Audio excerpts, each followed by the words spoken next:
उन सब लोगों ने जिन्होंने मेरी महिमा मिस्र देश में और जंगल में देखी और मेरे किए हुए आश्चर्य कर्मों को देखने पर भी 10 बार मेरी परीक्षा की और मेरी बातें नहीं मानी।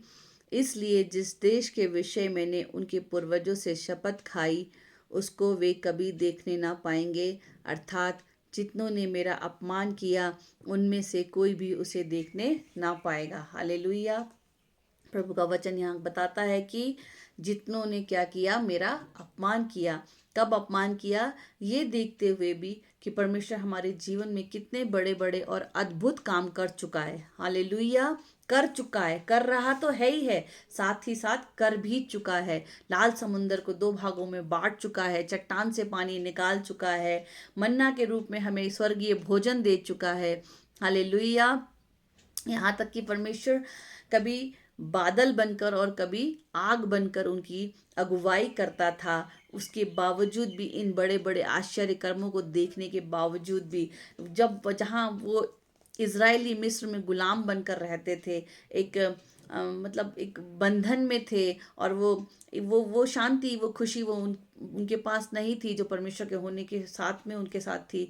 वो सारी चीज़ों को वो भूल गए और वो अपने मुंह से ये बात निकालते हैं कि मैं तो पहले ही ठीक था। हालेलुया। और इस प्रकार से वो परमेश्वर का क्या करते हैं?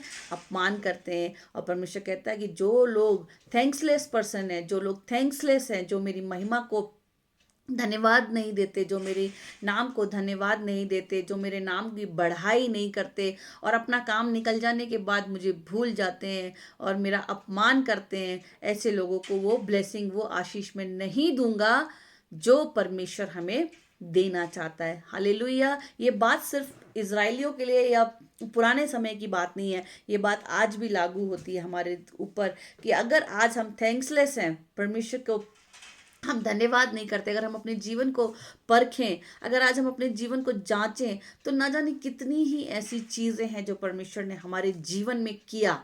हालेलुया। जिनके हम काबिल नहीं थे, पर परमेश्वर ने वो चीजें हमें दी। हालेलुया। उसके बावजूद भी हम कुड़कुड़ाते हैं, बुड़बुड़ाते हैं और हम ये जताते हैं कि ये सब कुछ जो हो रहा है ये मेरी वजह से हो रहा है, ये सब कुछ तो मेरे अंदर टैलेंट था इसीलिए मैं कर पाया या कर पाई, और इस पोजीशन पर जो मैं पहुंची हूँ ये मेरे टैलेंट की वजह से है, और मैंने इतनी मेहनत करी तब जाके ये हुआ। और इस तरीके से जब बोलते हैं हम, और हम सोचते हैं कि परमेश्वर का जो है वो कुछ रोल नहीं है इसमें, और परमेश्वर का हम अपमान करते हैं।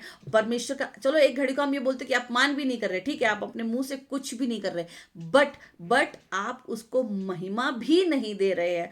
आप लोगों के साथ मिक्स हो जाते हैं, जहां मर्जी चले जाते हैं, जहां जो मर्जी खा लेते हैं, जैसे मर्जी लोगों की संगति में आप बैठ जाते हैं। इन कामों से भी परमेश्वर का क्या होता है? अपमान होता है। हालेलुया। परमेश्वर ने कहा कि, और ऐसा करके वो बार बार मेरी परीक्षा की और मेरी बातें नहीं मानी, इसलिए जिस देश के विषय में मैंने उनको पूर्वजों से शपथ खाई उसको वे कभी देखने ना पाएंगे, अर्थात जितनों ने मेरा अपमान किया है। हालेलुया। हम जैसे भी परमेश्वर का अपमान कर रहे हो, चाहे वो हमारी संगति के द्वारा हो, चाहे वो हमारी बातचीत के द्वारा हो, चाहे वो परमेश्वर को प्रार्थना ना करने के द्वारा हो, चाहे वचन ना पढ़ने के द्वारा हो, चाहे लोगों को परमेश्वर के बारे में ना बताने के द्वारा हो, किसी न किसी रीति से हम परमेश्वर का क्या कर रहे हैं? अपमान कर रहे हैं, क्योंकि परमेश्वर अपनी महिमा चाहता है। हालेलुया। परमेश्वर अपनी महिमा चाहता है, परमेश्वर अपनी बढ़ाई चाहता है, परमेश्वर चाहता है कि लोग मेरे बारे में लोगों को बताएं और लोगों तक ये मैसेज पहुंचाएं कि जो कुछ हूं वो मैं हूं। परमेश्वर है जो कुछ है वो, परमेश्वर ये चाहता है कि जो कुछ है वो परमेश्वर है, परमेश्वर ही करने वाला, परमेश्वर ही बनाने वाला और परमेश्वर ही बिगाड़ने वाला है। हम अपना सर परमेश्वर के आगे झुकाएं, परमेश्वर से प्रार्थना करें, परमेश्वर से विनती करें। अगर हम परमेश्वर के आगे अपना समर्पण नहीं कर रहे हैं और हम बुड़बुड़ा रहे हैं, कुड़कुड़ा रहे हैं, ये कहकर कि हम जहाँ पहले थे वहीं ठीक थे, तो परमेश्वर इस बातों से क्या होता है? नाराज होता है। हालेलुया। क्योंकि परमेश्वर ने हमें इसलिए चुना है ताकि हम उसकी महिमा करें, हम उसके कामों को लोगों को बताएं और उसकी गवाही दें। हालेलुया।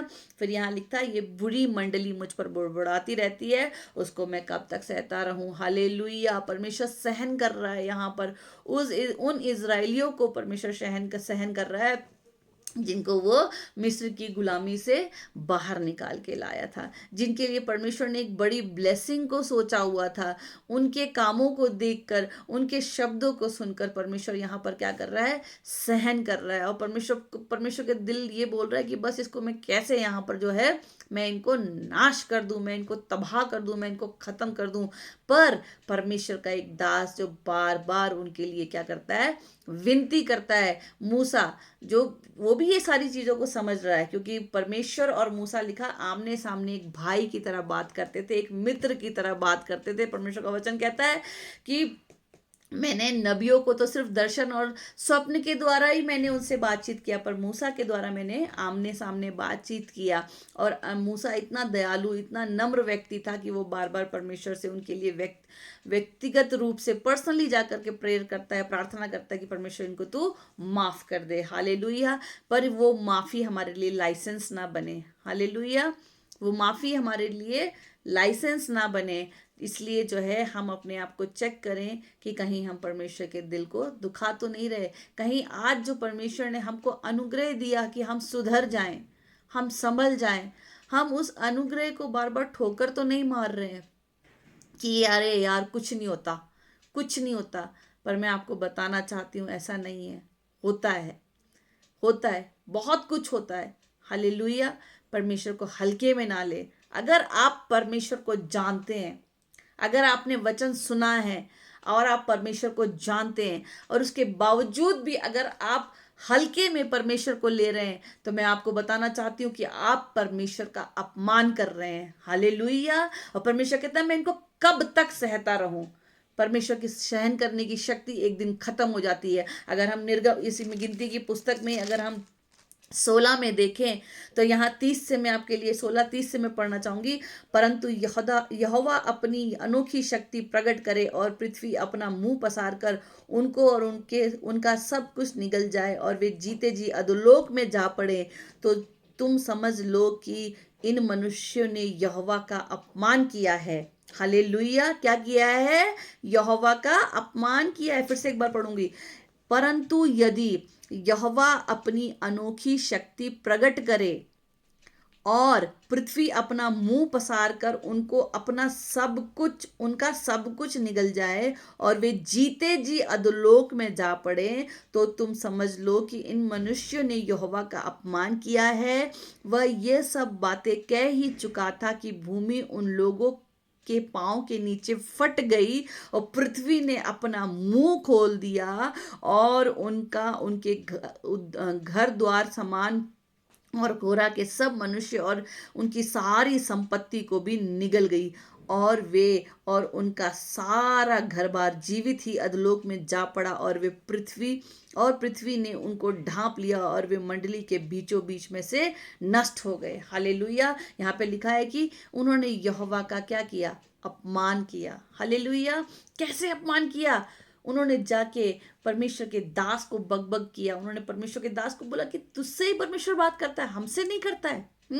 तू यहाँ पे बहुत बड़ा अपने आप को सोच रहा है कि मैं ही यहाँ पे सब कुछ हूँ। हम भी हैं, हमारे पास भी इतना टैलेंट है, हम भी हैं। उन्होंने बहस करी परमेश्वर के दास से। परमेश्वर के दास को उन्होंने नीचा दिखाना चाहा। जो वो परमेश्वर का दास जो बहुत ही नम्र था, बहुत ही दीन था, जिससे परमेश्वर प्यार करता था, वो भी परेशान हो गया। और बाद में उसने बोला कि तुम देख लोगे कि परमेश्वर किसके साथ है। और उसने जैसे ही अपने मुंह से ये शब्द निकाले कि ऐसा मत बोलो, ऐसा मत करो, और लिखा जैसे उसके मुंह से ये शब्द निकले उसी टाइम ये सब कुछ हो गया। हालेलुया। आज हमें ध्यान देना है कि हम परमेश्वर का अपमान तो नहीं दे कर रहे, उस अनुग्रह के लिए, उस दया के लिए, उस प्रेम के लिए जो परमेश्वर ने हमें दिया है। क्या हम उसका धन्यवाद कर रहे हैं और अपने जीवन को सुधार रहे हैं, या हम उसका अपमान कर रहे हैं? हालेलुया। परमेश्वर आप सबको स्वर्गीय बुद्धि दे और इन बातों को समझने की शक्ति दे। हालेलुया। आप सब आशीषित हों और अपने टाइम की उस वैल्यू को जो परमेश्वर आज हमें बताना चाहता है कि हमें किस प्रकार से, किस रीति से चलना है, उसको हम समझ पाएं। हालेलुया। Praise the Lord.